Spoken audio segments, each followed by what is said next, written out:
ഒരു അധ്യാപകൻ നോക്കിയപ്പോൾ സ്കൂളിൽ ദിവസവും കുട്ടി നല്ല വലിപ്പമുള്ള ഗ്രേപ്സ് കൊണ്ടുവച്ച് കഴിക്കും. ഇത് ദിവസം ആവർത്തിച്ചപ്പോൾ അധ്യാപകന് സംശയം തോന്നി. അതുപോലെ പല പാരൻസും പറയുന്ന ഒരു കാര്യമുണ്ട്, എൻ്റെ മോൻ രാത്രിയായ വായിക്കുന്നില്ല, പഠിക്കുന്നില്ല സാർ, അവൻ TV കൊണ്ട് സമയം കളയുക. ഒന്ന് ഓർക്കൂ,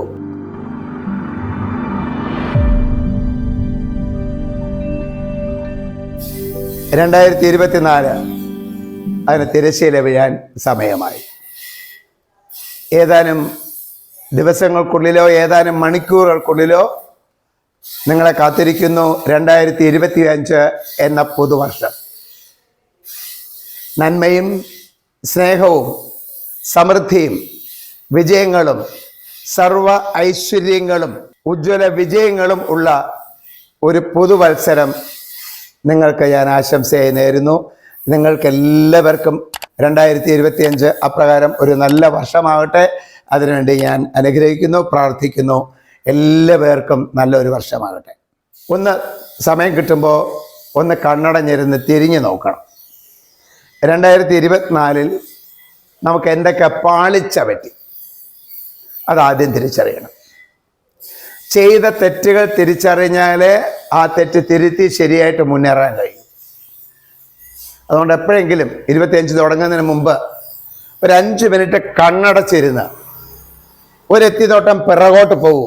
നിങ്ങൾക്ക് എവിടെയൊക്കെ നല്ല വിജയങ്ങളുണ്ടായി, എന്ത് ചെയ്തപ്പോഴാണ് ആ വിജയങ്ങൾ ഉണ്ടായത്, എന്ത് ചെയ്തപ്പോഴാണ് ആ ഐശ്വര്യങ്ങൾ ഉണ്ടായത്, എന്ത് ചെയ്തപ്പോഴാണ് ആ നന്മ ഉണ്ടായത് എന്നിവയും എന്തിലൊക്കെയാണ് പാളിച്ച പറ്റിയതെന്നും പരാജയം ഉണ്ടായതെന്നും ഒന്ന് റിവൈൻഡ് ചെയ്യണം. എന്നിട്ട് ആ നല്ല ഫലം കിട്ടിയ കാര്യങ്ങൾ അതേപടിയോ കുറച്ചുകൂടി നന്നാക്കിയോ ആവർത്തിക്കാം. പാളിച്ച പറ്റിയ കാര്യങ്ങളിൽ പാളിച്ച എന്താണെന്ന് മനസ്സിലാക്കി തിരുത്തി പരിഹാരം ഉൾക്കൊണ്ട് നമുക്ക് പ്രവർത്തിക്കാം. അപ്രകാരം പ്രവർത്തിച്ചാൽ 2025 എന്നത് ഒരു ഉജ്ജ്വല വർഷം തന്നെയായിരിക്കും. ശരിയായ തീരുമാനമെടുക്കണം. ഒരു വർഷത്തെക്കുറിച്ചൊരു നല്ല പ്ലാനിങ് ആദ്യമേ നടത്തണം. പ്ലാനിങ് നടത്താൻ എളുപ്പമാണ്, പക്ഷെ അത് പാലിക്കാൻ ഇച്ചിരി ബുദ്ധിമുട്ടുണ്ടാവും. പാലിക്കണം. ഇപ്പൊ വീട്ടില് ഒരാൾ ഒറ്റയ്ക്കായിരിക്കരുത് ഇത് പ്ലാനിങ് നടത്തുന്നത്. കുടുംബത്തിലെ എല്ലാ പേരും ഒരുമിച്ചിരുന്ന്, അച്ഛനും അമ്മയും മക്കളും, ഇനി മുത്തശ്ശനും മുത്തശ്ശിയും അമ്മൂമ്മയും അപ്പൂപ്പനൊക്കെ ഉണ്ടെങ്കിൽ അവരെയും ഒക്കെ ഉൾപ്പെടുത്തി ഒരുമിച്ചിരുന്ന് ചർച്ച ചെയ്ത് ഒരു വർഷത്തെ പ്ലാനിങ് തയ്യാറാക്കി എഴുതി വെക്കണം. അപ്പൊ ഇതിലേതെങ്കിലും പ്ലാനിങ്ങിൽ എവിടെയെങ്കിലും നിങ്ങൾക്കൊരു തെറ്റ് വന്നാൽ മറ്റൊരാൾ ചൂണ്ടിക്കാണിക്കും, ഇത് നമ്മുടെ പ്ലാനിങ്ങിൽ ഇങ്ങനെയല്ല അങ്ങനെ ആയിരുന്നില്ല എന്ന്. അല്ലാതെ അത് ചെയ്ത് തീർന്നതിന് ശേഷം നിങ്ങളെ തിരുത്തിയിട്ട് കാര്യമില്ല. അത് എഴുതി വെക്കണം, അത് പാലിക്കപ്പെടണം. അതുപോലെ ഈ അന്നന്ന് ശമ്പളം വാങ്ങി ജോലി ചെയ്യുന്നവരുണ്ട്, മാസത്തിലൊരിക്കൽ ശമ്പളം വാങ്ങി ജോലി ചെയ്യുന്നവരുണ്ട്. ഈ മാസത്തിലൊരിക്കൽ ശമ്പളം വാങ്ങുന്ന കുറച്ച് പേരെങ്കിലും പറയുന്നത് കേട്ടിട്ടുണ്ട്, first week is a golden week, second week is a silver week, third week is a copper week, fourth week is a pauper week എന്ന് പറഞ്ഞാൽ പൈസ ഇല്ലാതെ നട്ടം തിരിയുന്ന ആഴ്ച. അത് എന്തുകൊണ്ട് അങ്ങനെ ആകുന്നു എന്ന് ചിന്തിക്കൂ. ഒരു മാസത്തെക്കുറിച്ച് ഒരു വ്യക്തമായ പ്ലാനിങ് ഇല്ലാത്തത് കൊണ്ടല്ലേ. അപ്പോൾ ഓരോ മാസവും തുടക്കത്തിൽ നിങ്ങളായിട്ടൊരു ബഡ്ജറ്റ് ഉണ്ടാക്കണം. എന്തൊക്കെയാണ് എക്സ്പെക്റ്റഡ് ചെലവുകൾ, നിങ്ങളുടെ യാത്രയ്ക്ക് ജോലിക്കൊക്കെ പോയിട്ട് വരാനുള്ള യാത്രയ്ക്കുള്ള ചെലവെത്ര, മക്കളുടെ പഠിത്തത്തിന് വേണ്ടി അവർ പോകുന്നിടത്തുള്ള യാത്രയ്ക്കുള്ള ചെലവെത്ര, മക്കളുടെ ഫീസിന് വേണ്ടി ചെലവാക്കേണ്ട തുക, വീട്ടിൽ ആരെങ്കിലും മരുന്ന് കഴിക്കുന്നവരുണ്ടെങ്കിൽ മരുന്നിന് വാങ്ങേണ്ട തുക, വീട്ടിലെ പലവ്യഞ്ജനങ്ങളും മറ്റാഹാര സാധനങ്ങളും പഴങ്ങളും പച്ചക്കറികളും ഒക്കെ വാങ്ങാൻ ആവശ്യമായ തുക, ഇതെല്ലാം ഓരോ ആഴ്ചയ്ക്കുമുള്ള ബജറ്റ് നിങ്ങൾ തയ്യാറാക്കി ആ ബജറ്റിനനുസരിച്ച് മാത്രം ചെലവാക്കിയാൽ ആർക്കും ഫോർത്ത് വീക്ക് പാപ്പർ വീക്ക് ആവില്ല. 4 വീക്കും ഗോൾഡൻ വീക്ക് തന്നെയായിരിക്കും. ഓരോ മാസവും ഒരു ചെറിയ തുകയെങ്കിലും നീക്കിയിരിപ്പ് വരുത്തി സമ്പാദ്യമാക്കാനും കൂടെ ഒന്ന് ശ്രദ്ധിക്കുക. ഒരു ചൊല്ലുണ്ട്, സമ്പത്ത് കാലത്ത് തൈപത്ത് വെച്ചാൽ ആപത്ത് കാലത്ത് കാപത്ത് തിന്നാം. വരുമാനമുള്ളപ്പോൾ മിച്ചം പിടിച്ചാൽ വരുമാനമില്ലാത്ത കാലത്ത് നമുക്കത് ചെലവാക്കാം. ഞാൻ ബിഗിനേഴ്സിനെ ഉദ്ദേശിച്ച് പറയുകയാണ്, ഒരു 30 വയസ്സിന് താഴെയുള്ള ഒരു ഉദ്ദേശിച്ച് പറയുകയാണ്. നിങ്ങൾ ജോലി കിട്ടിക്കഴിഞ്ഞാൽ അത് എന്ത് ജോലിയുമാവട്ടെ, ദിവസവേതനമോ മാസവേതനം, എന്തായാലും നിങ്ങൾ SIP ഒന്ന് ചേരണം. SIP, systematic investment plan. മാസം ഒരു 2000 മുതൽ 5000 രൂപ വരെയെങ്കിലും, അതിൽ കൂടുതലായാലും കുഴപ്പമൊന്നുമില്ല. ഈ SIP ഏതെങ്കിലും നാഷണലൈസ്ഡ് ബാങ്ക് വഴി ചേരുക. ഒരു 30 വയസ്സിന് താഴെ നിങ്ങളതിൽ ചേരാമെങ്കിൽ 60 വയസ്സാകുമ്പോൾ നിങ്ങൾക്ക് ഒരുപക്ഷെ 1 കോടിയോ അതിലധികമോ ലഭിക്കും. കാരണം 60 വയസ്സൊക്കെ കഴിഞ്ഞാൽ പിന്നെ ചിലപ്പോൾ ഒരുപക്ഷെ ജോലി ചെയ്ത് ജീവിക്കാൻ പ്രയാസമായിരിക്കാം. അന്ന് ഇത് ബാങ്കിലിട്ട് അതിന്റെ പലിശ കൊണ്ട് നിങ്ങൾക്ക് സുഖമായിട്ട് ജീവിക്കും. അങ്ങനെ 60 വയസ്സിന് ശേഷം എങ്ങനെ ജീവിക്കണം എന്നുള്ളതിനെ കുറിച്ചുകൂടി മുൻകൂട്ടി കണ്ടുകൊണ്ട് ഒരു കൃത്യമായ ഫോർസീയിങ് വിഷനോടെ വേണം ജീവിക്കാൻ. അല്ല ഈ മാസം എനിക്ക് വരുമാനം ഉള്ളതുപോലെ എല്ലാ വർഷവും എല്ലാ മാസവും ഉണ്ടായിക്കൊള്ളണമെന്നില്ല. നമ്മുടെ ആരോഗ്യത്തിന് എപ്പോഴെന്ത് സംഭവിക്കുമെന്ന് ആർക്കും അറിയില്ല. അതുകൊണ്ട് സമ്പാദ്യം ഒരു ചെറിയ ശീലമാക്കണം. പിന്നെ വീട്ടിലെ രക്ഷകർത്താക്കളും മക്കളും കൂടിയിരുന്ന് 1.5 മണിക്കൂറെങ്കിലും ഒരുമിച്ചിരുന്ന് സംസാരിക്കണം. രക്ഷകർത്താക്കളുടെ സ്നേഹം മക്കൾക്ക് കിട്ടുന്നു എന്നവർക്ക് തോന്നണം. അല്ലെങ്കിൽ കപട സ്നേഹത്തിൽ അവർ മറ്റുള്ളവരുടെ മുമ്പ് വീണുപോകും. നിങ്ങളുടെ കുഞ്ഞുങ്ങൾ നശിപ്പിക്കപ്പെടും. ഒരു നേരമെങ്കിലും എല്ലാവരും ഒരുമിച്ചിരുന്ന് ആഹാരം കഴിക്കൂ. അപ്പോൾ മൊബൈൽ ഫോണൊക്കെ ഓഫ് ചെയ്ത് മാറ്റിവെക്കൂ. തമ്മിൽ സംസാരിക്കൂ. നിങ്ങളുടെ കുട്ടികളോട് നിങ്ങൾ പറയണം, വീട്ടിൽ നിന്ന് ഇറങ്ങി സ്കൂളിൽ പോയിട്ട് തിരിച്ചു വീട്ടിൽ വരുന്നത് വരെ എന്തൊക്കെ സംഭവിച്ചു, എന്തൊക്കെ കണ്ടു, എന്തൊക്കെ കേട്ടു, എന്തൊക്കെ പ്രവർത്തിച്ചു, അവർക്ക് ആരെങ്കിലും എന്തെങ്കിലും കൊടുത്തോ കൊടുത്തില്ലേ, കൊടുത്തെങ്കിൽ അവർ വാങ്ങിയോ വാങ്ങിയില്ലേ, ഇതൊക്കെ അവർ നിങ്ങളോട് പറയണം. ആദ്യത്തെ ഒരാഴ്ച കേൾക്കാൻ രസമായിരിക്കും. 2ാമത്തെ ആഴ്ചയാകുമ്പോൾ ഒരു ചെറിയ വിരസത നിങ്ങൾക്ക് തോന്നും. 2ാമത്തെ മാസമാകുമ്പോൾ എന്തൊരു ബോറിങ്, ഇത് കേട്ട് മടുത്തല്ലോ തോന്നും. പക്ഷേ ആ വിരസത സഹിച്ചുകൊണ്ട് നിങ്ങളുടെ കുഞ്ഞുങ്ങൾ പറയുന്നത് നിങ്ങൾ കേൾക്കണം. അങ്ങനെ കേൾക്കാൻ തയ്യാറായാൽ അവരെ വഴിതെറ്റിക്കാൻ ആരെങ്കിലും ശ്രമം നടത്തുന്നുണ്ടെങ്കിൽ അത് നിങ്ങൾ അന്നറിയും. അതിൽ നിന്ന് കുട്ടികളെ മോചിപ്പിക്കാൻ നിങ്ങൾക്ക് കഴിയും. ഒരുപക്ഷെ നിങ്ങളുടെ കുഞ്ഞുങ്ങൾക്ക് ആരെങ്കിലും മുട്ടായി കൊടുത്തുകൊണ്ടൊക്കെയായിരിക്കും വശീകരണം തുടങ്ങുന്നത്. ഇന്ന് മുട്ടായികളിൽ കൂടി ഡ്രഗ്സൊക്കെ കലർത്തി കൊടുത്ത് വശീകരിക്കുന്ന കാലമാണ്. അതുകൊണ്ട് കുട്ടികളോട് വ്യക്തമായിട്ട് പറയണം, പരിചയമില്ലാത്ത ആരെങ്കിലും പുതുതായിട്ട് പരിചയപ്പെട്ട സുഹൃത്തുക്കളായിട്ട് വന്നാൽ അവര് ആ മാസം അന്നല്ല ആ മാസം തരുന്ന ഒരു പാരിതോഷികവും മുട്ടായി ഉൾപ്പെടെ സ്വീകരിക്കരുത് എന്ന് കർശനമായി മക്കളെ പറഞ്ഞ് മനസ്സിലാക്കിക്കണം നിങ്ങൾ.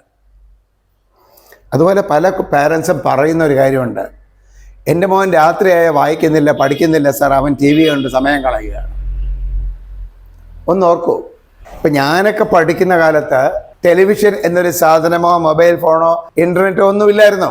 എന്തിനാ, ഞാനൊക്കെ ഗ്രാമത്തിൽ താമസിച്ചിരുന്നതുകൊണ്ട് കറണ്ട് പോലും കിട്ടിയിരുന്നില്ല. അപ്പം അന്ന് ഞങ്ങളൊക്കെ കണ്ടിരുന്നത് സന്ധ്യാസമയമാകുമ്പോൾ അച്ഛനും അമ്മയൊക്കെ വന്ന് നാമം ജപിക്കുന്നു. അപ്പം ഞങ്ങളും കൂടെ പോയി നാമം ജപിച്ചു. അങ്ങനെയാണ് നാമജപം ശീലമായത്. അല്ല അച്ഛനമ്മ ഞങ്ങളോട് ആവശ്യപ്പെട്ടില്ല, വന്നിരുന്ന് നാമം ജപിക്കുന്ന അവർ പറഞ്ഞിട്ടില്ല. പക്ഷെ ദിവസവും അവരത് ചെയ്യുന്ന കണ്ടപ്പോൾ ഞങ്ങളും കൂടെ പോയിരുന്ന് ചെയ്തു. ഞങ്ങളെ നിർബന്ധിച്ചല്ല പൂജമുറിയിൽ അച്ഛനും അമ്മ അയച്ചത്. ഞങ്ങളെ കൊണ്ട് ഒരു സെൽഫ് മോട്ടിവേഷൻ അവർ ഉണ്ടാക്കിക്കായിരുന്നു. അതുപോലെ നാമജപം എല്ലാം കഴിഞ്ഞ് അവർ അച്ഛനും അമ്മയും ഏതെങ്കിലും ബുക്കോ പത്രമോ എടുത്ത് അവർ വായിക്കാൻ തുടങ്ങുമായിരുന്നു. ഞങ്ങൾ എന്താ കണ്ടത്, ദിവസവും 6:30 മണി കഴിയുമ്പോൾ അമ്മയും അച്ഛനൊക്കെ എന്തെങ്കിലും വായിക്കാൻ തുടങ്ങുന്നു. ഞങ്ങളും ബുക്കുകൾ എടുത്ത് വായിക്കാൻ. അങ്ങനെ വായന എന്നുള്ള ശീലം, നീ പോയിരുന്ന് പഠിക്കുക എന്ന് അമ്മയും അച്ഛനും പറയാതെ ഞങ്ങളിൽ ആ ശീലം അവർ സ്വയം ഉളവാക്കുന്നതിൽ വിജയിച്ചു. അതിനാണ് ഞാൻ നന്ദി പറയേണ്ട എൻ്റെ രക്ഷകർത്താക്കളോടാണ് എനിക്ക് ഈ ശീലം ഉണ്ടായത്. അവർ വഴക്ക് പറയാതെ, തല്ലാതെ, വിരട്ടാതെ, പണിഷ് ചെയ്യാതെ, പേടിപ്പിക്കാതെ ആ ശീലം. എനിക്ക് 2 സൗരങ്ങളുണ്ട്, ഞങ്ങൾ 3 പേരിലും. അതുപോലെ അന്നത്തെ തലമുറ രക്ഷകർത്താക്കൾ അവരുടെ എല്ലാ മക്കളിലും ഈ ശീലം ഉണ്ടാക്കുന്നതിൽ വിജയിച്ചു. പക്ഷെ ഇന്ന് എന്താണ് സംഭവിക്കുന്നത്? വൈകുന്നേരം 6:30 മണിയാകുമ്പോൾ എല്ലാവരും അല്ലെങ്കിലും ചില രക്ഷകർത്താക്കളെങ്കിലും എന്താ ചെയ്യുന്നത്, TV പോയി സീരിയലും കണ്ട് അല്ലെങ്കിൽ മറ്റെന്തെങ്കിലും പ്രോഗ്രാം കണ്ടുകൊണ്ട് TV കണ്ടോണ്ടിരുന്നിട്ട് മക്കൾക്ക് പറയുന്നത്, നീ പോയിരുന്ന പടിയാടാ. കൊച്ചുകുട്ടിയാണ് അവന് ഫ്രസ്ട്രേറ്റഡ് ആവും മൈൻഡ്. അമ്മയും അച്ഛനും TV ആണെന്ന് എൻ്റെ അടുത്ത് പഠിക്കാൻ പറയുന്നു. അവൻ മുറിയിൽ പോവും, വായിക്കില്ല, പഠിക്കില്ല. നിങ്ങൾ ഒരുപക്ഷെ ഉറച്ച് വായിക്കാൻ പറഞ്ഞാൽ അവൻ ഉറച്ച് വായിക്കും, പക്ഷെ ശ്രദ്ധ ബുക്കിലുണ്ടാവില്ല, പഠനമുണ്ടാവില്ല. അപ്പൊ പ്രിയപ്പെട്ട രക്ഷകർത്താക്കളെ, ഒരു ത്യാഗം, അതിന് നിങ്ങളും തയ്യാറാകൂ. നിങ്ങളുടെ മക്കളെ നന്നാക്കാൻ വേണ്ടി ഒരു ചെറിയ ത്യാഗത്തിന് തയ്യാറാകൂ. നിങ്ങളും ദിവസവും രാത്രി 1 മണിക്കൂറെങ്കിലും എന്തെങ്കിലും എടുത്തു വെച്ച് വായിക്കൂ, ഒരു 6:30 മുതൽ 7 വരെ. അത് കൂടുതലായാലും കുഴപ്പമില്ല. നിങ്ങൾ ദിവസേന ഇങ്ങനെ വായിക്കുന്നത് കാണുമ്പോൾ നിങ്ങളുടെ കുട്ടികൾ മോട്ടിവേറ്റഡ് ആകും. അവർ സ്വയം വായിക്കാൻ തുടങ്ങും. പോയിരുന്ന് വായിക്കടാന്ന് നിങ്ങൾ പറയാതെ അവർ സ്വയം ചെയ്യും. അതുപോലെ നിങ്ങൾ മൊബൈലൊക്കെ എടുത്ത് വെച്ച് ഫേസ്ബുക്കും ഇൻസ്റ്റാഗ്രാമും മറ്റുമൊക്കെ നോക്കിക്കൊണ്ടിരുന്നാൽ കുട്ടികളും അത് തന്നെ ചെയ്യും. അവരതിൽ ആകൃഷ്ടരാകും. പണ്ട് ഞങ്ങളുടെ കാലത്തൊക്കെ കൊച്ചു കുഞ്ഞുങ്ങളിൽ എന്ത് കിട്ടിയാലും അവർ വായില വയ്ക്കുന്നത്. അത് കഴിക്കാനുള്ളതായാലും ഒരു പേനയായാലും എന്ത് കിട്ടിയാലും നേരെ വായിക്കൊണ്ടുപോകും. ഇന്നൊരു പഴംപൊരി ഒരു 3 വയസ്സുള്ള കുട്ടിയുടെ കയ്യിൽ കൊടുത്തു നോക്കും, കുട്ടി നേരെ അത് ചെവി കൊണ്ടുപോകുന്നതാണ്. കാര്യം എന്താ? പാരൻസ് ഈ മൊബൈൽ ദിവസം ചെവി കൊണ്ടുപോകുന്ന അവർ കാണുന്നുണ്ട്. അപ്പോൾ ഇന്നത്തെ കുട്ടികൾ എന്തെങ്കിലും കിട്ടിയാൽ ചെവിയിലെ കൊണ്ടുപോകുന്ന, വായിലല്ല. അപ്പോൾ കൊച്ചിലെ കുഞ്ഞുങ്ങൾ കരയുമ്പോൾ അവരെ കരച്ചിലകറ്റാൻ വേണ്ടി രക്ഷകർത്താക്കൾ മൊബൈൽ കൊടുക്കുന്നുണ്ട്. കൊടുക്കരുത്. കൊച്ചുകുട്ടികൾ കരയുമ്പോൾ കരച്ചിലകറ്റാൻ വേണ്ടിയോ മറ്റെന്തിനോ വേണ്ടി ഒരു 6 വയസ്സ് വരെ ദയവേത് മൊബൈൽ കുട്ടികൾക്ക് കൊടുക്കരുത്. കാരണം അപ്പം അത് ഒരു ജീവിത അവസാനം വരെയുള്ള ശീലമായി പോകും. ശീലം ഉണ്ടാക്കരുത്. കൊച്ചു കുഞ്ഞുങ്ങളേലും മൊബൈൽ കൊടുക്കരുത്. അതിൽ നിന്ന് വീഡിയോ ഒന്നും കാണിക്കണ്ട. അത്യാവശ്യം TV കാണിച്ചു കൊടുത്തോളൂ. ധാരാളം ഇന്റർനെറ്റ് ഒക്കെ ഉപയോഗിച്ച് നല്ല നല്ല വീഡിയോകൾ TV വഴി കാണിച്ചു കൊടുക്കാം. പക്ഷെ മൊബൈല് കുട്ടികളെ കൊടുക്കരുത്. എങ്കിൽ ഞാൻ പറഞ്ഞ പോലെ പഴംപൊരി കിട്ടിയാലും അത് ചെവിയിലായിരിക്കും പോകുന്നത്. ഇതൊക്കെ ശീലങ്ങളാണ്. അതിനുള്ള സാഹചര്യം ഒരുക്കേണ്ടത് നമ്മളാണ്. അപ്പം നമ്മുടെ മക്കൾക്ക് ദുശ്ശീലം ഉണ്ടാകാതിരിക്കാൻ വേണ്ടി എന്ന് മാത്രമല്ല നല്ല ശീലങ്ങൾ ഉണ്ടാകാൻ വേണ്ടി കുറച്ച് ത്യാഗം നമുക്ക് അനുഭവിക്കാം. അങ്ങനെയാണെങ്കിൽ നമ്മുടെ കുഞ്ഞുങ്ങൾ നല്ല കുഞ്ഞുങ്ങളായിട്ട് വളരും. നമ്മൾ അങ്ങോട്ട് സ്നേഹം കൊടുത്താലേ അവർ നമ്മളെ ഇങ്ങോട്ട് സ്നേഹിക്കൂ. ചില രക്ഷകർത്താക്കൾ അങ്ങനെ പറയുന്നുണ്ട്, എൻ്റെ മക്കൾക്ക് എന്നോട് സ്നേഹമില്ല, അവൻ ധിക്കാരിയാണ്. ആലോചിക്കൂ, നിങ്ങൾ നിങ്ങളുടെ ജോലി തിരക്കിനിടയിൽ മക്കളുമായിട്ട് സ്നേഹത്തോടെ സംസാരിക്കാൻ ഒരു അരമണിക്കൂർ മുതൽ 1 മണിക്കൂർ വരെ ദിവസവും ചെലവഴിച്ചോ? അങ്ങനെ ചെലവഴിക്കാത്ത രക്ഷകർത്താവിന് മക്കൾ സ്നേഹിക്കുന്നില്ല, അനുസരിക്കുന്നില്ല എന്ന് പറയാൻ അവകാശമില്ല. കുട്ടികളെ നന്നായിട്ട് സ്നേഹിക്കൂ, സ്നേഹം അങ്ങോട്ട് കൊടുക്കൂ. അപ്പോൾ സ്നേഹം ഇങ്ങോട്ട് വരും. കൊടുത്ത് വാങ്ങാനുള്ളതാണ് സ്നേഹം, അല്ലാതെ അങ്ങോട്ട് കൊടുക്കാതെ ഇങ്ങോട്ട് കിട്ടില്ല. നിങ്ങൾ കുട്ടികളെ സ്നേഹിച്ചില്ലെങ്കിൽ വെളിയിലുള്ള ആരെങ്കിലും കപട സ്നേഹം അഭിനയിച്ച് കുട്ടിയെ അടുപ്പിക്കുമ്പോൾ കുട്ടിക്ക് വീട്ടിൽ നിന്ന് കിട്ടാത്ത സ്നേഹം വെളിയിൽ നിന്ന് കിട്ടി എന്ന് തോന്നുമ്പോൾ അതിൽ ആകർഷരാവും, അവർ വഴി തെറ്റും. ഇന്ന് ഡ്രഗ്സ് വഴിയും മറ്റ് പല കാര്യങ്ങളും വഴി, ഞാൻ ആരുടെ പേരോ ഒന്നും പറയുന്നില്ല, ഒരു സ്കൂളിലൊരു അനുഭവം. ഒരു അധ്യാപകൻ നോക്കിയപ്പോൾ സ്കൂളിൽ ദിവസവും കുട്ടി നല്ല വലിപ്പമുള്ള ഗ്രേപ്സ് കൊണ്ടുവച്ച് കഴിക്കുന്നു. ഇത് ദിവസം ആവർത്തിച്ചപ്പോൾ അധ്യാപകന് സംശയം തോന്നി. അധ്യാപകൻ അടുത്ത ദിവസം കുട്ടി കൊണ്ടുവന്ന മുന്തിരിങ്ങ വാങ്ങിച്ച് പരിശോധിച്ചു. നോക്കിയപ്പോൾ ഒരു ദിവസം മുഴുക്ക മദ്യത്തിലിട്ട് വെച്ചിരുന്ന മുന്തിരിങ്ങയാണത്. അന്വേഷിച്ചപ്പോൾ ആ കുട്ടിയുടെ അച്ഛൻ മദ്യപാനിയായിരുന്നു. അച്ഛൻ മദ്യപിക്കുന്ന കുട്ടി കണ്ടു, അത് മകനും ശീലമാക്കി.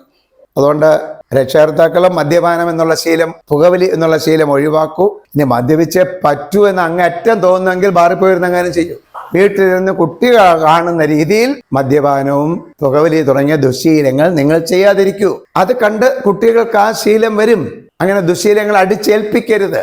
അങ്ങനെ കുറച്ച് ത്യാഗത്തിന് തയ്യാറാകുന്ന ഒരു വർഷമാണ് 2025 എങ്കിൽ 2026 ആകുമ്പോൾ നിങ്ങൾ വളരെ ആഹ്ലാദഭരിതരായിരിക്കും. കാരണം നിങ്ങൾക്ക് ലഭിച്ചത് ഒരു നല്ല വർഷമായി. പിന്നെ വല്ലപ്പോഴൊക്കെ കുട്ടികളെ കൊണ്ട് സിനിമയ്ക്കൊക്കെ പോകും. മാസത്തിലൊരു സിനിമയോ 2 മാസം ഒരിക്കലൊരു സിനിമയോ ഒക്കെ ആവാം. ആ സിനിമ കാണുന്ന ഒരു ദിവസം വേണമെങ്കിൽ അന്ന് ഹോട്ടലിൽ കയറി ആഹാരമൊക്കെ വാങ്ങിച്ചു കൊടുത്ത് ആ രീതിയിലൊക്കെ ഒരു 2 മാസത്തിൽ ഒരിക്കലെങ്കിലും ആ രീതിയിലൊക്കെ ഒന്ന് കുട്ടികളെയൊക്കെ സന്തോഷിപ്പിക്കൂ. വർഷത്തിലൊരു ദിവസമെങ്കിലും ഏതെങ്കിലും ഒരു പിക്നിക് സ്ഥലത്തൊക്കെ കുട്ടിയുമായിട്ട് ഒരുമിച്ച് പോകൂ.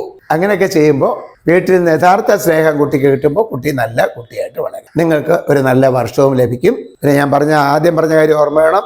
ഇതൊക്കെ ഈ പറഞ്ഞ കാര്യങ്ങളൊക്കെ ചെയ്യുമ്പോൾ നിങ്ങളുടെ സാമ്പത്തിക മനസ്സിലോർത്തുകൊണ്ട് ഒരു ബജറ്റ് തയ്യാറാക്കി ആ ബജറ്റിനുള്ളിൽ നിന്നുകൊണ്ട് മാത്രമേ ചെയ്യാവൂ.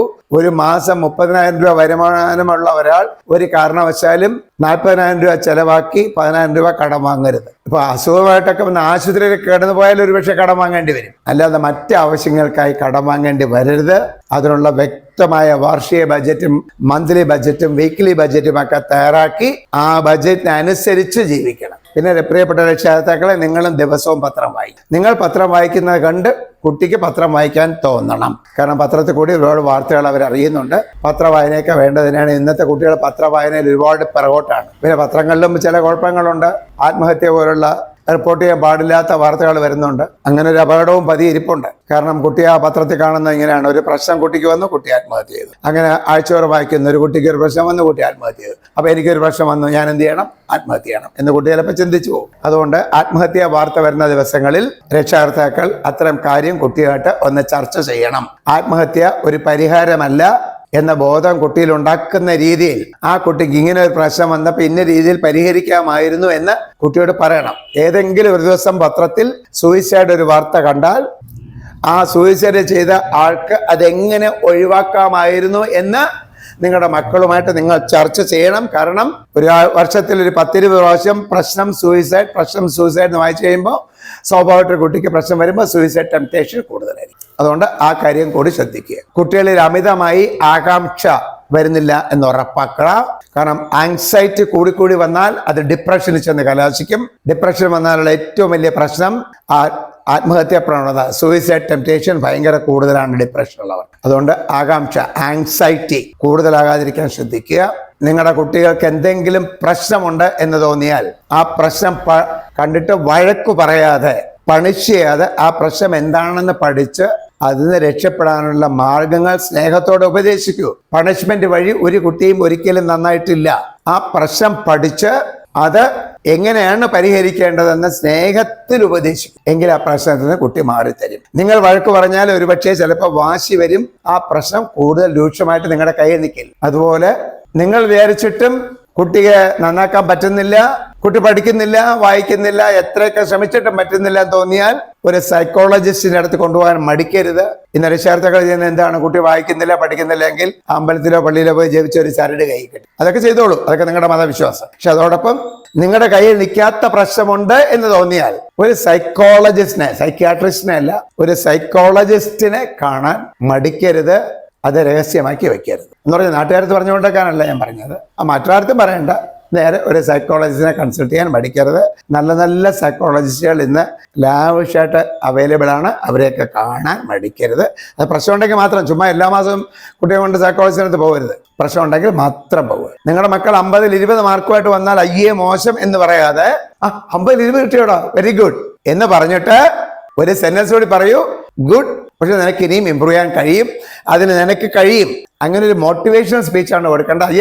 അല്ല 50-20 നീ എനിക്ക് എന്തിനുള്ളതാണ്, നീ എന്ത് ചെയ്യാമെന്ന് പറഞ്ഞാൽ അങ്ങ് വഴക്ക് തുടങ്ങിയാൽ അടുത്ത പരീക്ഷ 20 എന്നുള്ളത് ഒരു 15 ആവും. ആ 20 മാർക്കിനെ പ്രശംസിച്ച് നിനക്ക് ഇനിയും നന്നാവാൻ കഴിയുമെന്ന് പറഞ്ഞാൽ 20-25 ആവും, 25-30 ആവും, 30-35 ആവും. കയറി ഇങ്ങനെയൊക്കെ പ്ലാൻ ചെയ്ത് ഒരു നല്ല വർഷം നിങ്ങൾക്ക് ഉണ്ടാവട്ടെ. അതിനുവേണ്ടി എല്ലാ ഐശ്വര്യങ്ങളും നേർന്നുകൊണ്ട്, എല്ലാവർക്കും എല്ലാ ഭാവുകങ്ങളും നേർന്നുകൊണ്ട് ഒരു ഉജ്ജ്വല വിജയം ഈ വർഷം ആശംസിച്ചുകൊണ്ട് നിർത്തട്ടെ. നന്ദി.